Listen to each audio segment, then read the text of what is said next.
yookaas natti dhaga'ama barumsa guddaadha jedhee kana yaadu waaqayyoon amanata. Waaqayyoon gaafa amanatu akkasa yeroo ammaa nuti raajoonni kan jedhanii waa tokko dubbatan sana miti.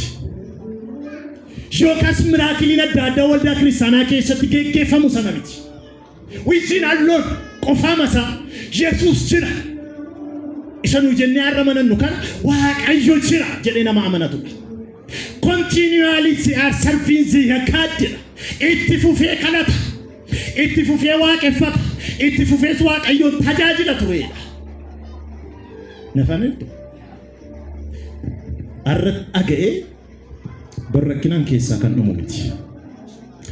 Arra ergaa dhaga'ee galgala ganama kanan dhageenya waa'ee booda rakkinni tokko yoo dhufe gaddis jedha. Waaqayyo nagateera. Waaqayyo na dhiisera jechuu jalqaba. Baroota dheeraadhaaf waggaa 89 hanga 90 nama jiraate waggaa kana hundumaa keessatti waaqayyoon nama amanatudha. Senen atawraa kana fi biyya Baabiloon kana keessatti namoota muraasa ta'anii Shadraaq, Meeshaaq, Abdineegoo seenaan isaanii bal'aadha. Isaan maal keessa akka darban beekamaadha.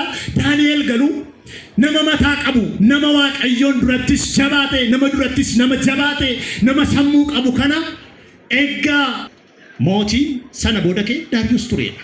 The first king Darius. Darius jechuun immoo isa jalqabaati. Nebukadnezariin dura Naabodiin nama jedhamu, Ameel nama jedhamu, nama jabaa, namoota gurguddaa mootota akkasii ture. Isa booda mootiin Pershiyaa yookaas Daariyees namni jedhamu kun ka'a.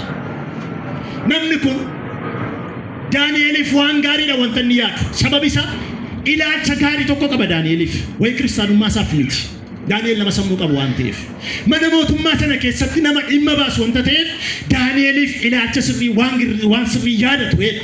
Akka seenaan dubbatutti immoo Yerusaalem diigamtee Yerusaalem badde sanaaf eeyyama laate akka Yerusaalem deebitee ijaaramtuuf yaada kan laate eeyyama kan laate Daariyoos Firestiidha yookaas Daariyoos isa jennu kanadha. Atawraa kana fi garee ergaa kootti galuudhaaf Daani'el kun baay'ee waan inni akka kanatti jabina qabuuf warruma wajjiniin hojjetan sanatu irratti ka'eedha.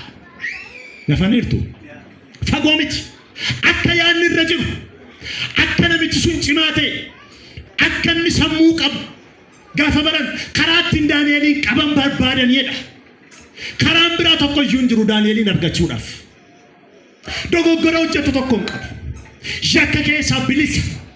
Hojii hojjetutti sirrii tureedha. Kanaaf iyyuu nama guyyaatti si'a sadii kadhatu waan ta'eef karaa kana qofaa itti dhanneedha. Nafaneertu.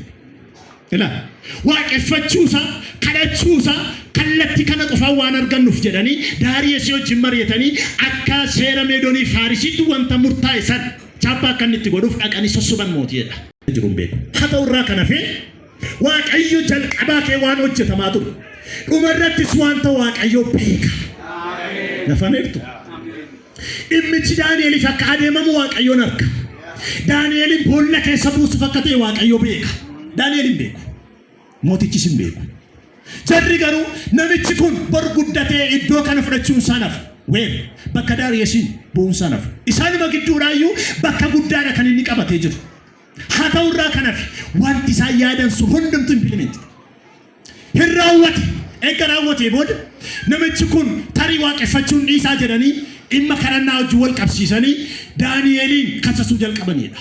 Eega kassasanii namni kun itti fufee kadhachuu jalqabe. Ameen. Asirratti waan tokko akkasii hubattan hin barbaada. Gaafa rakkannu yookaas gaafa gaaffii haalli nutti ulfaatu kadhachuu caalaa waaqayyoo irratti guungumuu filanna.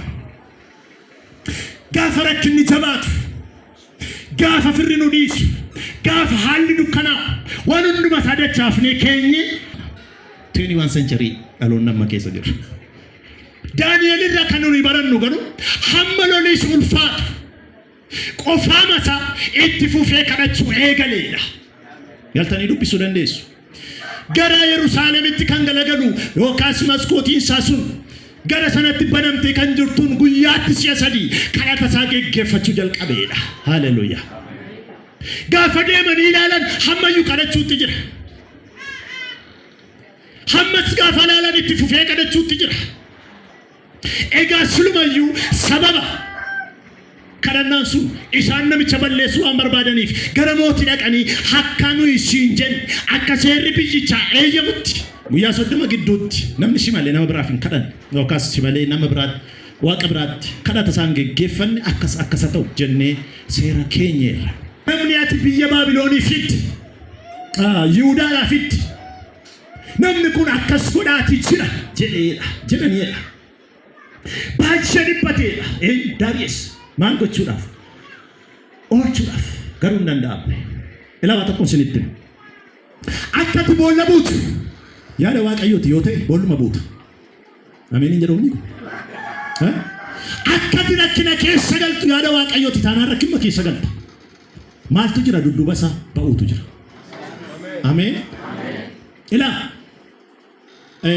bara keenya keessatti majjanamuu yookaas miizanamuu barbaada.